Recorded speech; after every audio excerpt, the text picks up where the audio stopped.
আমার আজকের ভিডিওটি তাদের জন্য যারা নতুন পেজ ওপেন করতে চাচ্ছেন অথবা নতুন পেজ ওপেন করেছেন। আসসালামু আলাইকুম সবাইকে। আলহামদুলিল্লাহ আমরা ভালো আছি, আশা করি আপনারাও ভালো আছেন। যে যেখান থেকে দেখছেন সম্পূর্ণ ভিডিওটি দেখার জন্য আমন্ত্রণ রইল।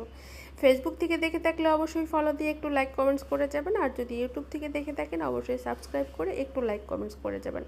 আপনারা একটা ফলো সাবস্ক্রাইব করে দেয়, একটা লাইক কমেন্টস কিন্তু আমার স্বপ্নটাকে পূরণ করতে পারে। যাই হোক, যে কথা বলছিলাম, যারা নতুন পেজ ওপেন করেছেন অথবা করতে চাচ্ছেন, এরকম কেউ যদি আমার ভিডিওটি দেখে থাকেন মনোযোগ দিয়ে কথাগুলি শুনবেন, নিঃসন্দেহে আপনার কোনো উপকারে আসবে।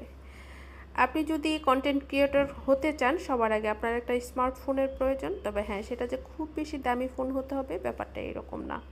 আপনার হাতের যে দামের মোবাইলই থাক না কেন, আপনি কাজ শুরু করতে পারেন। যদি দেখেন যে হ্যাঁ আপনি ভালো কাজ করতে পারছেন, সেট আপ আসছে, তখন হয়তো বা আপনি মোবাইলটা চেঞ্জ করতে পারেন, যেটা আমি করেছিলাম। আমার হাতের মোবাইলটা মাত্র 16,000 টাকা দামের ছিল, তো আমি সেটা দিয়েই শুরু করেছিলাম। এরপরে যখন দেখলাম যে না, মোটামুটি আমার সেট আপ আসছে, আমার যখন অ্যাডন রিলসের সেট আপটা আসে, তখন আমি মোবাইলটা চেঞ্জ করি। তো আপনার হাতের মোবাইলটা দিয়ে আপনি শুরু করতে পারেন।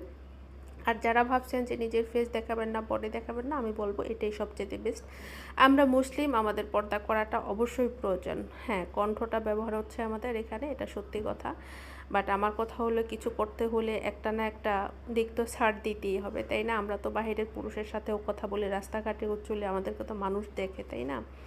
যদিও পর্দা করি, তারপরেও তো কণ্ঠটা শোনা যায়। সেক্ষেত্রে কিন্তু আমরা এই ব্যাপারটা এতটাই কঠিনভাবে মেনটেন করতে পারি না যে না, আমাদের কথাটাও কেউ শুনবে না। সুতরাং ভার্চুয়াল জগতেও যদি শোনে, কিছু আর করার নেই। সেখান থেকে যেহেতু একটু ইনকাম আসবে, হয়তো আল্লাহর কাছে একটু ক্ষমা চেয়ে নিব।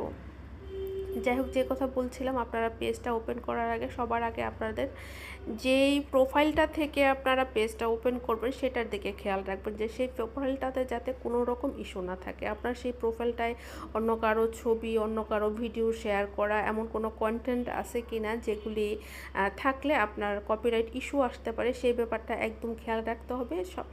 পেজ ওপেন করার আগে আপনার প্রোফাইলটাকে আপনি একদম ক্লিন করে পারবেন। আরেকটা জিনিস খেয়াল রাখবেন, প্রোফাইলটা যাতে কোনো বাচ্চার নামে না হয়, বাচ্চার বয়স দেয়া না থাকে, বাচ্চার ছবি না দেয়া থাকে।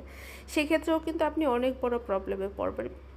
আমার ছোটো বোনের ক্ষেত্রে এই প্রবলেমটা হয়েছে। আমার ছোটো বোন বুঝতে পারেনি, ওর ছেলের ছবি দিয়ে, বয়স দিয়ে, নাম দিয়ে আইডি খুলেছিল, সেই আইডি দিয়েই পেজ ওপেন করেছিল।